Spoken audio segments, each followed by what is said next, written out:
ನಮಸ್ಕಾರ. Speed plus ಕರ್ನಾಟಕದ ವಿಶೇಷ ಕಾರ್ಯಕ್ರಮಕ್ಕೆ ಸ್ವಾಗತ. ನಾನು ನಿಮ್ಮ ಕಿರಿಕೀರ್ತಿ. ಇವತ್ತು ಬೆಳಗ್ಗೆ ಏಳೋಕೆ ಮುಂಚೆನೆ ಒಂದು ಆಘಾತಕಾರಿ ವಿಷಯ ಕಿವಿಗೆ ಬಿತ್ತು. ರಾತ್ರಿ ಒಂದಿಷ್ಟು 2-3 ಮಿಸ್ ಕಾಲ್ಗಳಿತ್ತು. ಯಾಕೆ ಇಷ್ಟು ಹೊತ್ತಿನಲ್ಲಿ ಫೋನ್ ಮಾಡಿದ್ದಾರೆ ಅಂತ ನೋಡಿ ಅರ್ಥ ಮಾಡಿಕೊಳ್ಳುವಷ್ಟರಲ್ಲಿ ಸೋಷಿಯಲ್ ಮೀಡಿಯಾದಲ್ಲಿ ಪೋಸ್ಟ್ಗಳು ಬರಲಿಕ್ಕೆ ಶುರುವಾಗಿತ್ತು. ರಾಕೇಶ್ ಪೂಜಾರಿ ಇನ್ನಿಲ್ಲ. ಕಾಮಿಡಿ ಕಿಲಾಡಿಗಳು ಸೀಸನ್ 3ನ ವಿನ್ನರ್. ನಮ್ಮನ್ನೆಲ್ಲ ನಕ್ಕು ನಲಿಸಿ ಖುಷಿಪಡಿಸಿ ತನ್ನ ನೋವುಗಳು ಎಷ್ಟೇ ಇದ್ದರೂ ಸಹಿತ ತನ್ನ ಆ್ಯಕ್ಟಿಂಗ್ನಿಂದಾಗಿ ತನ್ನ ಆ ಕಾಮಿಡಿ ಸೆನ್ಸ್ನಿಂದಾಗಿ ಜಗತ್ತನ್ನು ಗೆದ್ದ ಹೀರೋ, ವಿಶ್ವರೂಪಿ ಅಂತ ಕರೆಸ್ಕೊಳ್ತಿದ್ದ ಹುಡುಗ. ಅವನಿಗೆ 34 ವರ್ಷ ಅಂತ ಗೊತ್ತಾಗಿದ್ದು ಮಾಧ್ಯಮಗಳು ಹೇಳಿದ ಮೇಲೇನೆ. ಅಲ್ಲಿ ತನಕ ನಮ್ಮ ಕಣ್ಣಿಗೆ ಅವನು 20-21 ವರ್ಷದ ಹುಡುಗನ ಹಾಗೆ ಕಾಣಿಸ್ತಾ ಇದ್ದಿದ್ದು. ಎಲ್ಲಿ ಸಿಕ್ಕಿದ್ರು ಅಣ್ಣ ಅಣ್ಣ ಅಂತ ಮಾತಾಡಿಸ್ತಿದ್ದ ರೀತಿ ಇರ್ಬೋದು. ಕಡೆ ಭೇಟಿ ನನಗೆ ಗೊತ್ತಿರೋಂಗೆ ಉಪಾಧ್ಯಕ್ಷ ಸಕ್ಸಸ್ ಮೀಟ್ನಲ್ಲೇನೋ ಲಾಸ್ಟ್ ಭೇಟಿಯಾಗಿದ್ದು. ಜೊತೆ ಕೆಲಸ ಮಾಡಿಲ್ಲ, ಆದರೆ ಆ ಒಂದು ಕರಾವಳಿಯ ಕನೆಕ್ಷನ್ ಇತ್ತು, ಆ ತುಳು ಕನೆಕ್ಷನ್ ಇತ್ತು ನಮ್ಮಿಬ್ಬರಿಗೆ. ಸೊ ಹಂಗೆ ಮ್ಯೂಚುವಲ್ ಫ್ರೆಂಡ್ಸ್ ಸಾಕಷ್ಟು ಜನ ಇದ್ವಿ. ಹಾಗಾಗಿ ಆ ಹುಡುಗ ಏನೋ ಒಂದು ಹೊಸ ವೀಡಿಯೋ ಮಾಡಿದಾಗ ಮತ್ತೊಂದೇನೋ ಮಾಡಿದಾಗ ಫೋನ್ ಮಾಡಿ, ಅಣ್ಣ ಇಂಚೆ ಒಂಜಿ ವೀಡಿಯೋ ಮಲ್ದ ಒಂಜಿ ಆಂಡ ಒಂದು ಶೇರ್ ಮಲ್ಪೊಲ್ಯ ಅಂದರೆ ಇದು ಬೆಳೆದಿತ್ತು. ಆಮೇಲೆ ಇದೇ ಸ್ಪೀಡ್ ಪ್ಲಸ್ ಕರ್ನಾಟಕಕ್ಕೆ 1 ವರ್ಷದ ಕೆಳಗೆ ಪಾಪ ಬಂದು ಒಂದು ಇಂಟರ್ವ್ಯೂ ಕೊಟ್ಟಿದ್ದ ಹುಡುಗ. ಸುಮಾರು 1.5 ಗಂಟೆ ಮಾತಾಡಿದ್ದ ತನ್ನ ಜೀವನದ ಬಗ್ಗೆ. ಸಂದೀಪ್, ನನ್ನ ಗೆಳೆಯ ಸಂದೀಪ್ ಅವನ ಇಂಟರ್ವ್ಯೂ ತೊಗೊಂಡಿದ್ದ. ಸಾಕಷ್ಟು ವಿಚಾರಗಳನ್ನು ಹಂಚ್ಕೊಂಡಿದ್ದ. ಡಿ ಬಾಸು ಐಡೆಂಟಿಫೈ ಮಾಡಿದ್ದು ಅವನ್ನ, ಈ KGF ಸ್ಪೂಫ್ ಬಗ್ಗೆ ಯಶ್ ಮಾತಾಡಿದ್ರ ಬಗ್ಗೆ, ಅವನ ಲೈಫ್ ಜರ್ನಿಯ ಬಗ್ಗೆ, ಅಂದರೆ ಅದ್ಭುತವಾಗಿ ಸಾಕಷ್ಟು ವಿಚಾರಗಳನ್ನು ಹೇಳ್ಕೊಂಡಿದ್ದ. ಸೊ ಆ ತರಹದ ರಾಕೇಶ್ ಇದ್ದಕ್ಕಿದ್ದ ಹಾಗೆಯೇ ರಾತ್ರಿ ಒಂದು ಮದುವೆ ಮನೆಯ ಮೆಹಂದಿ ಕಾರ್ಯಕ್ರಮದಲ್ಲಿ ಎಲ್ಲ ಫ್ರೆಂಡ್ಸ್ ಜೊತೆಗೆ, ಇನ್ಫ್ಯಾಕ್ಟ್ ರಾತ್ರಿ ಫೋಟೋ ಎಲ್ಲ ಹಾಕಿದ್ದಾನೆ, ಸ್ಟೋರಿ ಎಲ್ಲ ಹಾಕಿದ್ದಾನೆ. ಯಾರೋ ಹ್ಯಾಪಿ ಬರ್ತ್ಡೇ ಸಿಸ್ಟರ್ ಅಂತ ಹೇಳಿ ಒಂದು 20 ಗಂಟೆ ಕೆಳಗಡೆ ಒಂದು ಸ್ಟೋರಿ ಪೋಸ್ಟ್ ಮಾಡಿದ್ದಾನೆ. ಅಂದರೆ ಎಲ್ಲವೂ ಅದ್ಭುತವಾಗಿ ಹೋಗ್ತಾ ಇತ್ತು. ಆ ಹುಡುಗ ಎಷ್ಟರ ಮಟ್ಟಿಗೆ ಸಿನಿಮಾ ಮತ್ತು ಈ ಎಂಟರ್ಟೈನ್ಮೆಂಟ್ ಇಂಡಸ್ಟ್ರಿಯ ಪ್ರೇಮಿಯಾಗಿದ್ದ ಅಂತಂದರೆ, ಅವನು ಸಿನಿಮಾದಲ್ಲಿ ಆ್ಯಕ್ಟ್ ಮಾಡಬೇಕು ಅಂತಲೇ ಇಲ್ಲ. ದಸ್ಕತ್ ಅಂತ ತುಳು ಯಾವುದೋ ಒಂದು ಸಿನಿಮಾ ಮೊನ್ನೆ ಬ್ಯಾಂಗ್ಳೂರಲ್ಲಿ ರಿಲೀಸ್ ಮಾಡಿದರು. ಆ ಸಿನಿಮಾದ ಪ್ರಮೋಷನ್ಗೆ ಆ ಹುಡುಗ ಖುದ್ದಾಗಿ ಬಂದು ನಿಂತು ತನ್ನದೇ ಸಿನಿಮಾ ಅನ್ನೋ ಹಾಗೆ ಓಡಾಡ್ತಾನೆ. ಆ ಥರದ ಒಂದು ಮೈಂಡ್ಸೆಟ್ ಇದ್ದಂಥ ಹುಡುಗ.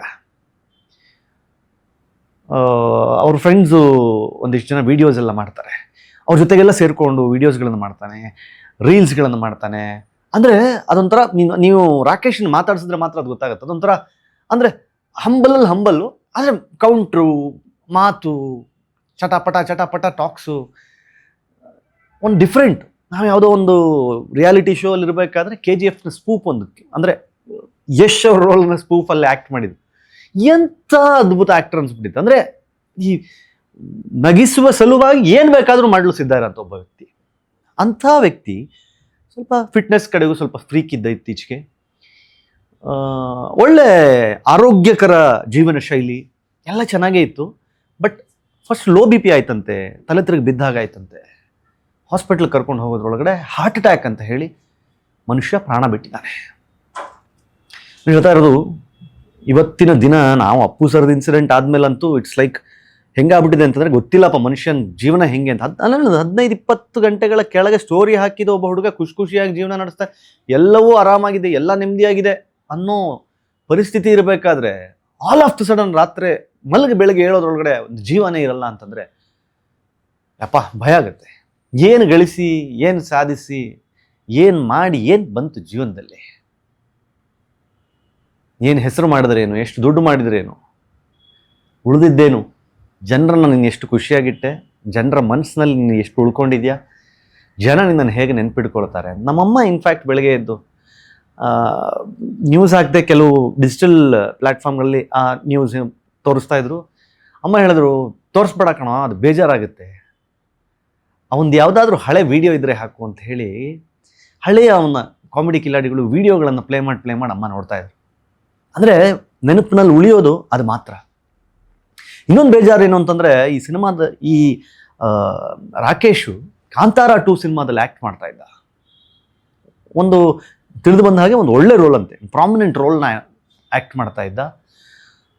ರಿಷಬ್ ಶೆಟ್ಟಿ ಅವರ ಕನಸು ಕಟ್ಕೊಂಡು ಮಾಡ್ತಾ ಇರುವಂತಹ ಕಾಂತಾರ 2 ಸಿನಿಮಾದಕ್ಕೆ ಒಂದಿಲ್ಲ ಒಂದು ಸಮಸ್ಯೆಗಳು ಬರ್ತಾನೆ ಇದೆ. ಅದು ಯಾಕೆ ಬರ್ತಾ ಇದೆ ಗೊತ್ತಾಗ್ತಾ ಇಲ್ಲ. ದೈವ ನುಡಿದಿತ್ತು ಸಮಸ್ಯೆ ಆಗಬಹುದು, ನಿನಗೆ ಯಾರೋ ತೊಂದರೆ ಕೊಡ್ತಾರೆ ಅಂತ. ಬಟ್ ನಾನು ಹೇಳ್ತಾ ಇರೋದು, ಆ ಸಿನಿಮಾದಲ್ಲಿ ಆ್ಯಕ್ಟ್ ಮಾಡೋ ದಿನದಿಂದನೇ ಆ ಮನುಷ್ಯ ಒಂದು ಕನಸುಗಳನ್ನ ಕಟ್ಕೊಂಡ್ಬಿಟ್ಟಿರ್ತಾನೆ. ಕಾಂತಾರ 2 ಅಲ್ಲಿ ಮಾಡ್ತಾ ಇದ್ದೀನಿ, ಪ್ಯಾನ್ ಇಂಡಿಯಾ ಸಿನಿಮಾ ಆಗುತ್ತೆ, ನಾನು ಹಂಗಾಗ್ತೀನಿ ಹಿಂಗಾಗ್ತೀನಿ ಕನಸುಗಳನ್ನ ಕಟ್ಕೊಂಡು ಸಿನಿಮಾದಲ್ಲಿ ಆ್ಯಕ್ಟ್ ಮಾಡಿದ್ದ ಹುಡುಗ. ನಂಗೆ ಗೊತ್ತಿಲ್ಲ ಅವ್ನ ಪೋರ್ಷನ್ ಕಂಪ್ಲೀಟ್ ಆಗಿದೆಯೋ ಇನ್ನೂ ಬಾಕಿ ಇದೆಯೋ, but one of the prominent roll ಮಾಡ್ತಾ ಇದ್ದ ಅಂತ ಗೊತ್ತಾಯಿತು. ಆ ಕಾಂತಾರ 2 ಸಿನಿಮಾ ರಿಲೀಸ್ಗೆ ಮುಂಚೆ ಅಥವಾ ಸಿನಿಮಾ ರೆಡಿ ಆಗೋಕ್ಕೆ ಮುಂಚೆನೆ ರಾಕೇಶ್ ಇವತ್ತು ನಮ್ಮನ್ನೆಲ್ಲ ಬಿಟ್ಟಾಗಲಿದ್ದಾನೆ. ಬಹಳ ಕಷ್ಟದಿಂದ ಉಡುಪಿಯಿಂದ ಬಂದು ಬೆಂಗಳೂರಿನ ಬಾಗಿಲಿಗೆ ಬಿದ್ದು ಹಂತ ಹಂತವಾಗಿ ಮೇಲೇರಿ, ಅಂದರೆ ಒಂದು ದೊಡ್ಡ ಸಿನಿಮಾ ಮಟ್ಟಕ್ಕೆ ಬೆಳಿಬೇಕು ಅಂತಂದರೆ ಪ್ರಯತ್ನಗಳೇನು ಸ್ವಲ್ಪ ಆಗಿರಲ್ಲ, ಬಹಳ ದೊಡ್ಡ ಮಟ್ಟದ ಪ್ರಯತ್ನಗಳಾಗಿರುತ್ತೆ. ಎಲ್ಲ ಪ್ರಯತ್ನಗಳನ್ನು ಮೀರಿ ಮೆಟ್ಟಿ ನಿಂತು ಹೌದು ನಾನೊಬ್ಬ ಸಾಧಕ ಅಂತ ಹೇಳಿ ಹೆಮ್ಮೆಯಿಂದ ಬೀಗುವ ಹಂತ ಬಂದಾಗ ಒಬ್ಬ ಮನುಷ್ಯ ಇದ್ದಕ್ಕಿದ್ದ ಹಾಗೆ ನಿತ್ರಾಣವಾಗಿ ಬಿದ್ದು ಜೀವ ಹೋಗ್ಬಿಡುತ್ತೆ ಅಂತಂದರೆ ಏನಾಗ್ತಿದೆ ಅನ್ನೋದೇ ಗೊತ್ತಾಗಲ್ಲ. ಗೊತ್ತಿಲ್ಲ ಕುಟುಂಬ ಹೇಗೆ ಇದನ್ನು ಸಹಿಸ್ಕೊಳ್ಳುತ್ತೆ, ಹೇಗೆ ನುಂಗುತ್ತೆ. ಬಹಳ ದೊಡ್ಡ ಅಭಿಮಾನಿ ಬಳಗ, ಬಹಳ ದೊಡ್ಡ ಸ್ನೇಹಿತರ ಬಳಗ. ನನ್ನ ಪ್ರಕಾರ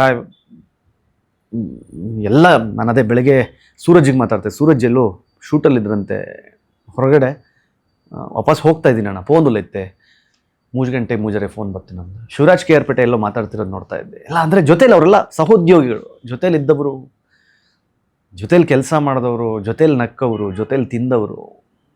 ಆ ಸಂಕಟವನ್ನು ನನಗೆ ಗೊತ್ತಿಲ್ಲ, ನನಗೆ ಸಿಕ್ಕಾಗ ಮಾತನಾಡಿಸಿ, ಫೋನಲ್ಲಿ ಮಾತನಾಡಿಸಿ ಪರಿಚಯ ಅಷ್ಟೇ ಬಿಟ್ಟರೆ ರಾಕೇಶ್ ಅದು ಹೊರತುಪಡಿಸಿ ನಾವಿಬ್ಬರು ಜೊತೆಯಲ್ಲಿ ಕೆಲಸ ಮಾಡಿಲ್ಲ.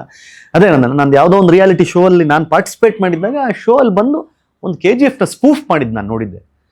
ಅಲ್ಲಿಂದಲೇ ಪರಿಚಯ, ಅಲ್ಲಿಂದಲೇ ಒಂದು ಸಣ್ಣ ಕನೆಕ್ಷನ್. ಲಾಸ್ಟ್ ಮೀಟಾಗಿ ನಾನು ಹೇಳ್ದಂಗೆ ಒಂದು 5-6 ತಿಂಗಳು ಆಗೋಗಿತ್ತು.